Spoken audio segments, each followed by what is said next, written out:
സമാധാന ചർച്ചകൾ പുരോഗമിക്കവേ യുക്രൈനിൽ വീണ്ടും റഷ്യൻ മിസൈൽ ആക്രമണം.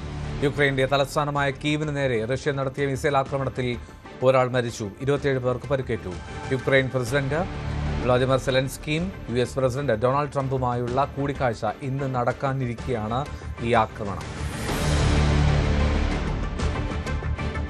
ഗാസയിൽ വെടിനിർത്തൽ ലംഘനം തുടരുന്നതിനിടെ രണ്ടാം ഘട്ട ചർച്ചകൾക്കായി ഇസ്രായേൽ പ്രധാനമന്ത്രി ബെഞ്ചമിൻ നെതന്യാഹു നാളെ അമേരിക്കയിലേക്ക്. വെടിനിർത്തൽ കരാറിന്റെ രണ്ടാം ഘട്ടം സംബന്ധിച്ച നിർണായക ചർച്ചയ്ക്കാണ് അമേരിക്കയിലെ ഫ്ലോറിഡ വേദിയാകുന്നത്. ജനുവരിയിൽ രണ്ടാം ഘട്ട വെടിനിർത്തൽ നടപ്പിലാക്കാനാകുമെന്നാണ് അമേരിക്കയുടെ കണക്കുകൂട്ടൽ. ബംഗ്ലാദേശിൽ ന്യൂനപക്ഷ വിഭാഗങ്ങൾക്കെതിരെ നടക്കുന്ന ആക്രമണത്തിൽ കടുത്ത ആശങ്ക അറിയിച്ചും മുന്നറിയിപ്പ് നൽകിയും ഇന്ത്യ. ബംഗ്ലാദേശിൽ ന്യൂനപക്ഷ വിഭാഗങ്ങൾക്ക് നേരെ തുടരുന്ന അതിക്രമങ്ങൾ ആശങ്കാജനകമാണെന്നാണ് വിദേശകാര്യ മന്ത്രാലയം വ്യക്തമാക്കിയത്. ഇതിനിടെ നുഴഞ്ഞുകയറ്റ ശ്രമത്തിന്റെ പേരിൽ മറ്റൊരു ഇന്ത്യക്കാരനെ കൂടി ബംഗ്ലാദേശ് ബോർഡർ ഗാർഡ് കസ്റ്റഡിയിലെടുത്തു.